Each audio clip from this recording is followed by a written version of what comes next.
Egy Sujana memang tidak pernah kehabisan akal. Kali ini dia memberikan penegasan lagi bahwa selama Pak Jokowi belum pernah memperlihatkan ijazah aslinya, maka yang benar adalah Bambang Tri. Kenapa? Karena katanya Bambang Tri sudah membuktikannya melalui mubahalah. Itu salah satu asumsi yang dibangun di kepalanya Egy Sujana. Nah, kita tidak tahu seperti apa Egy Sujana membangun asumsi itu. Padahal logika hukum, nah ini kita bicara logika hukumnya, bahwa yang menuntut orang seharusnya itulah yang berupaya membuktikannya asli atau palsu. Jangan hanya memberikan tuduhan tapi tidak mampu memberikan fakta-fakta yang real, bahwa faktanya ini palsu, ini yang asli. Anda yang harus buktikan. Ngapain Pak Jokowi mau membuktikan? Yang waras tidak boleh mengalah terhadap mereka para pencoleng-pencoleng agama yang menjadikan agama sebagai alat politik.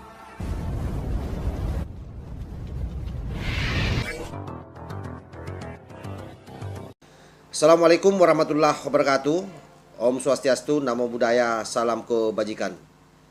Sahabat-sahabat Tolang 9 yang saya hormati dimanapun juga berada, Egy Sujana tidak berhenti menyebutkan tuduhan-tuduhan yang menurut saya sekali lagi sangat tidak rasional kepada pemimpin kita, yaitu Bapak Presiden Joko Widodo.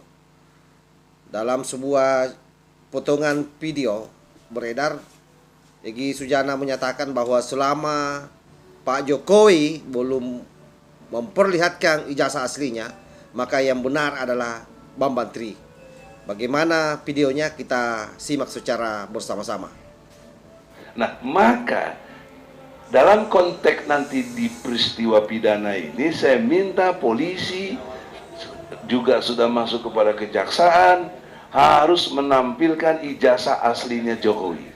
Itu harus, dan harus dibarengi hasil lab krim dari Mabes Polri, digital forensiknya itu, untuk bisa membuktikan bahwa ini ijazah aslinya.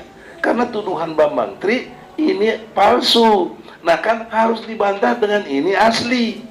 Selama itu belum tertampilkan yang asli, maka asumsi hukum dan logika hukum yang cerdas dan sehat bahwa hari ini harus dinyatakan ijazah Jokowinya palsu, karena belum muncul yang asli.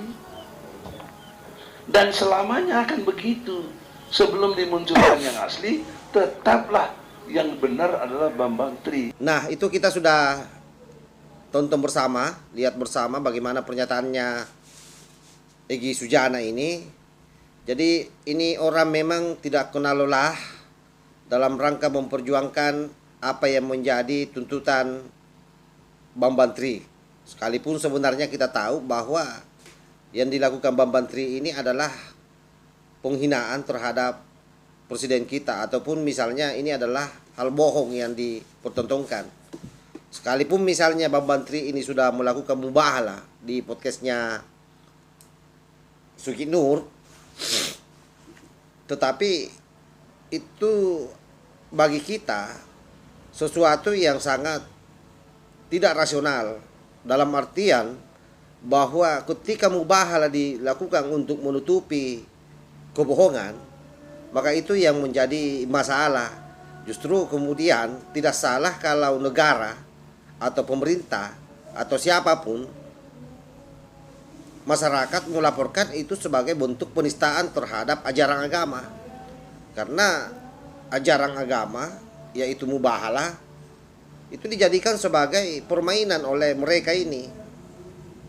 Nah, itulah model-model mereka ini yang selalu menjadikan agama sebagai tameng untuk membuat kezaliman di muka bumi.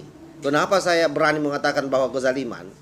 Karena hampir seluruh tuduhan-tuduhannya dari A sampai Z, dari awal mereka melakukan protes terhadap Pak Jokowi, itu semuanya tidak rasional.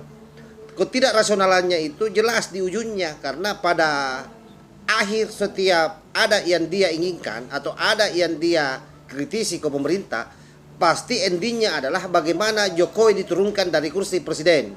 Ini kan sesuatu yang tidak masuk akal. Bahwa kemudian kalian mengkritisi pemimpin kita, kalian mengkritisi negara kita, kebijakan pemerintah dianggap misalnya tidak berpihak kepada rakyat, saya kira itu tidak ada masalah. Tetapi kemudian menjadi masalah kalau itu dibarengi dengan hujatan-hujatan, cacian-cacian, apalagi kalau mencemarkan nama baik presiden.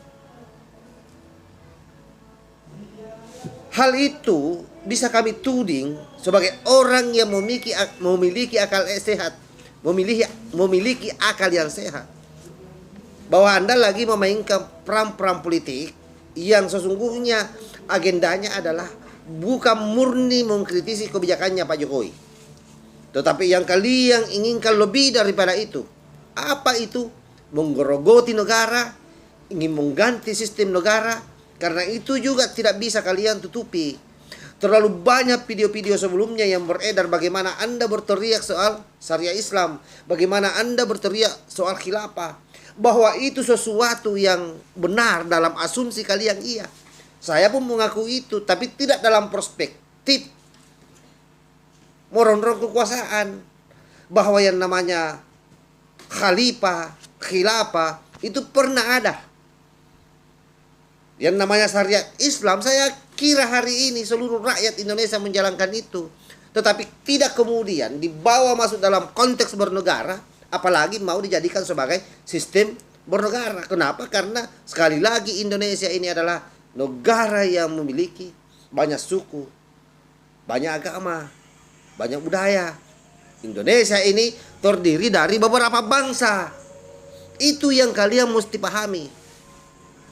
Oleh karena itu sekali lagi cuitan-cuitan Egy Sujana, semburan-semburan Egy Sujana, bagi saya apapun itu hanya omong kosong belaka demi untuk menjaga eksistensinya sebagai lawan politik dari Pak Jokowi.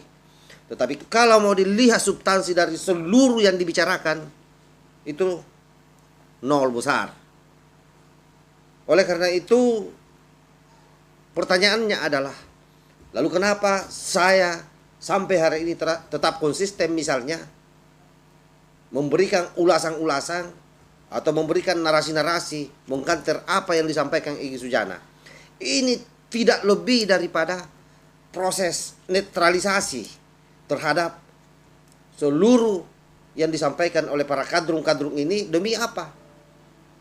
Agar siapapun yang melihat video ini punya sikap yang sama dengan saya, bahwa Egy Sujana ini adalah orang yang memiliki agenda di negara ini di luar daripada apa yang dia sampaikan selama ini.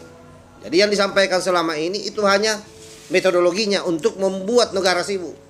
Tapi pada prinsipnya adalah dia menginginkan negara ini terganti dasar negaranya dari Pancasila menjadi sistem khilafah.